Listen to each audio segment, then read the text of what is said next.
Welcome to today's Explainer. In our super fast-paced, digital everything modern world, there is just something incredibly grounding about a slow, ancient craft. Today, we're taking a journey way off the beaten path, straight into a quiet artisan village in India called Krishna Nagar. Imagine this. Behind these old brick walls and beautiful flowering trees, there's a hidden workshop where generations of craftsmen have been literally shaping lifelike figures by hand. We are going to look really closely at the meticulous, totally tactile process of traditional clay doll making.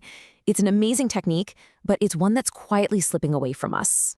Okay, let's dive into this. How exactly do you preserve a fading world using only river clay and memory? It sounds almost like a riddle, right? But this is the literal everyday reality for the artisan we're studying today. In an age where practically everything we touch is mass-produced by some factory machine, the stakes of preserving culture through manual, hands-on craft have honestly never been higher. Meet the man at the absolute center of our explainer, 81-year-old Gopal Paul. He's actually one of the very last master clay doll makers left in the entire Krishnanagar region. Just picture walking into his hidden workshop. It's this incredible space totally dedicated to creation.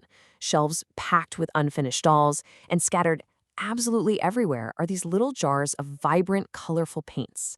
65. Now, that is not his age. That's the number of years Gopal has dedicated to this craft. For more than 6.5 decades, he's been doing this incredibly technical work, transforming ordinary raw river clay into tiny, intricate works of art. And through this raw earth, he tells the everyday stories of India, capturing its villages, the vibrant festivals, the dedicated farmers, and the musicians. Section 1. Harvesting the river clay. Let's look at the very first physical step. So before the sun even comes up, Gopal walks down to the nearby riverbank carrying just a simple woven basket. Step 1. He kneels right beside the water and gently gathers the finest clay. Step 2. Back in the workshop, he mixes this raw clay with natural fibers like jute. And this is a highly crucial technical step because those fibers actually prevent the clay from cracking as the doll dries, giving that delicate material total structural integrity. Finally, step 3, he kneads the mixture completely by hand. No industrial mixers in sight here. He manually works the earth, pressing and folding it over and over until it transforms from raw river mud into this incredibly soft, smooth, workable medium. And this brilliantly illustrates the mindset of a true master artisan. Gopal says, good clay feels alive. When he presses that raw river clay between his fingers, he isn't just checking how wet it is or what the texture feels like. He's feeling for a very specific vital quality. It really shows us that incredibly deep physical connection between the craftsman and his medium. The clay isn't just a raw material to him, it's practically his partner in the process. Section 2. Hand molding from memory. The art of working without molds or sketches. Entirely from memory, he shapes a village woman carrying water, a flute player, a tea seller, a schoolchild, an elderly couple having a quiet conversation. And get this, he doesn't use commercial molds. He doesn't even use reference sketches. Instead, he relies on literally decades of deep muscle memory. He's intricately pinching, pulling, and smoothing the raw clay just with his thumbs, using these super simple wooden tools to meticulously carve out the posture, the tiny folds of clothing, and the incredibly nuanced expressions of every single figure. Listen to how beautifully he explains this process. I don't invent people, I remember them.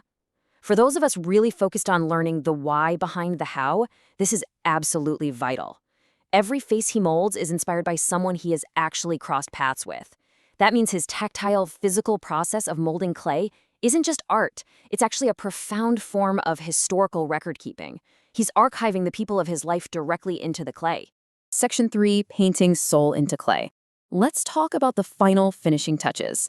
Just think about the sheer level of intricate detail required for each figure. Tiny, expressive eyes, gentle, nuanced smiles, brightly colored saris, the folds of a simple cotton shirt, even miniature jewelry. Gopal carefully paints every single one of these elements by hand. Because of this extreme level of detail, a single doll takes hours to complete. It is a massive test of patience and rock-steady hands. Now, what's really interesting about this slide is the sheer, mind-boggling scale of what he's doing.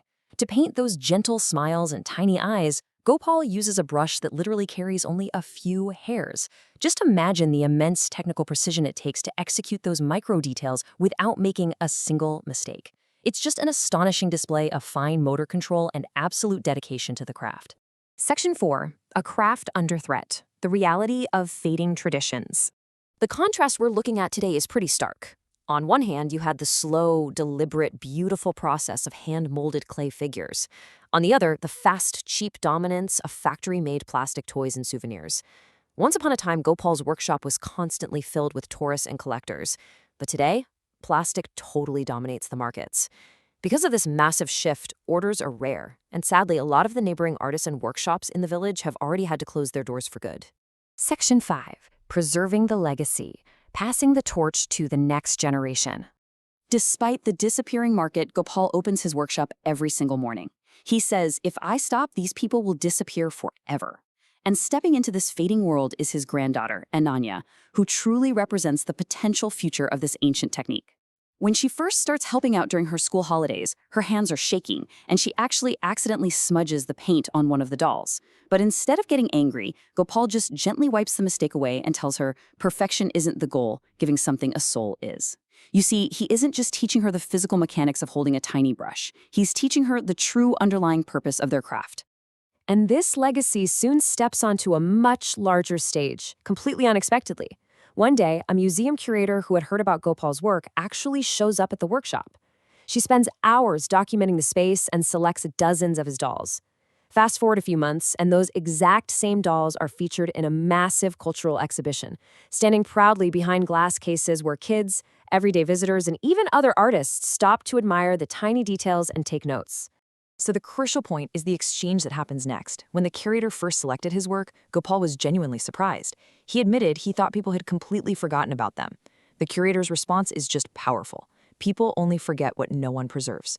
It's a stunning validation of the 65 years Gopal spent down at the riverbank kneading clay and painting with just a few hairs on a brush. As our story comes to a close, just picture this quiet sunset scene at the workshop. As evening falls, Gopal places one final unfinished clay doll right on his workbench. But he decides not to finish it. Instead, he just leaves his delicate paintbrush right beside it for Ananya. He's physically and symbolically passing that highly technical process and the immense responsibility that comes with it to the next generation before closing the door. Before he leaves, he shares this final, incredible realization. And this beautifully connects all those highly technical steps we learned about, the dawn harvesting, the careful hand molding, the micro-painting, directly to the grander theme of our explainer. He wasn't just making toys, he was preserving human memory. Every single piece of river clay was actually a vessel for the faces of ordinary people, captured right before time could erase them. Which leaves us with this final thought. When massive factory lines and mass-produced plastics totally replace the slow, deliberate art of hand-molded clay, what faces, what stories, and what memories are we allowing time to erase? It's definitely a profound question to chew on as we navigate our modern, hyper-fast world. Thank you so much for joining me on this explainer. Keep learning, keep asking questions, and I will see you next time.